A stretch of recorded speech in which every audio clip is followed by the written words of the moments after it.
Magandang umaga, magandang hapon at magandang gabi po mga kaibigan, mga kamamis at mga kadadis. Ayan, nandito po tayo sa aking garden. Ayan, pakita ko sa inyo ang aking garden. Ayan, ang garden natin. Tayo po ay naglilinis ng ating garden. Tapos ay uunahin po muna natin itong ating to. Kasi ayan po ay maganda po ang bulaklak niyan. Tingnan niyo. Ayan, ganyan po yung bulaklak niya. Kailangan na natin siyang tanggalin yung mga tuyo. Ayan, katulad po nito. Ayan, mga tuyo na kasi to. Ayan, ito yung mga pinagbulaklakan nung isang taon. Ayan. Tatanggalin natin siya para mas magandang tingnan. At mas malinis. Ganito lang ang pag niya. Puputulin lang siyang ganito. Ayan. Madali lang naman siyang tanggalin din. Ito.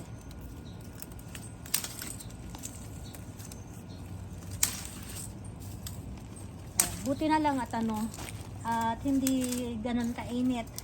Hindi siya wala nang sikat ng araw. Kaya inaantay ko talaga na na humapon bago maganto para hindi tayo nakabilad sa init.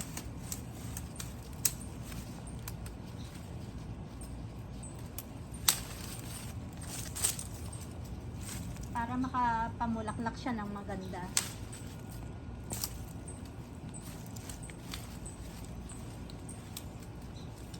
Kasi nag-uumpisa na siyang nag-uumpisa na siyang ng bulaklak.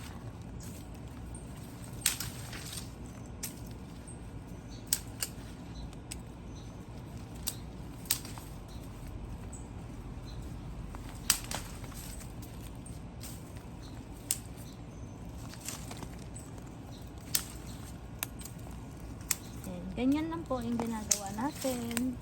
Madali lang naman siya.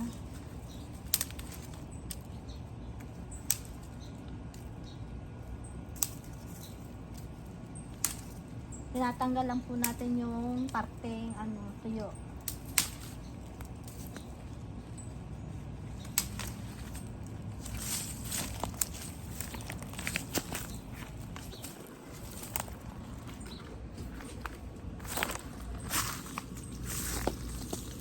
Kasi nga ayan bumubulaklak na siya. O, diba? Ang gandang tingnan ng bulaklak niya.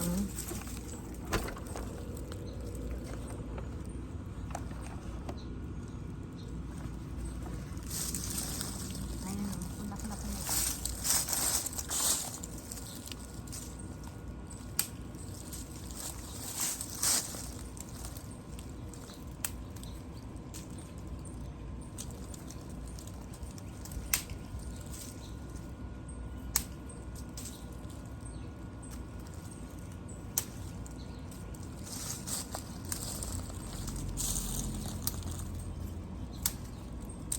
Ang tawag po dito sa bulaklak na ito ay hydrangea. Ayan, ang pangalan po ng ating halaman.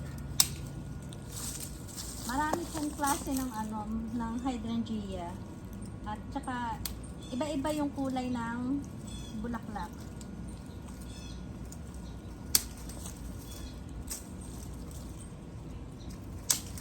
Doon sa harapan ng bahay namin meron din akong ganito. Ibang kulay naman siya.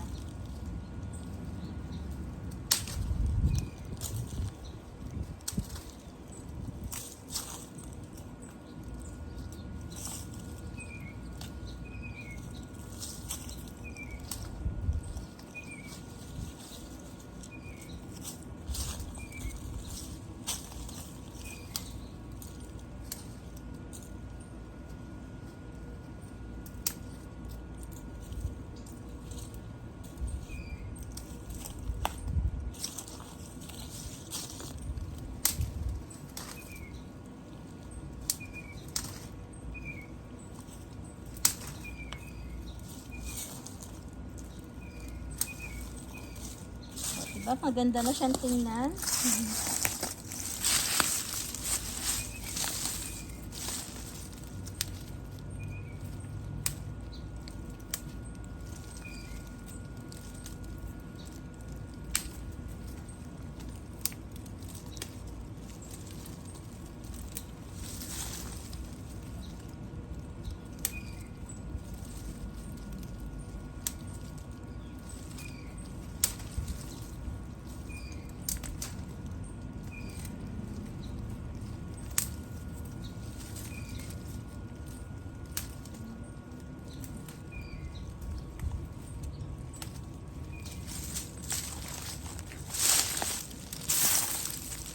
Konti na lang at matatanggal na po. Tingnan nyo naman kung gaano kaganda yung bulaklak niya.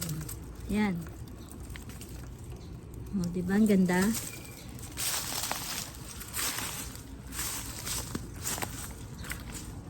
Ayan. Konti na lang ang ating tatanggalin.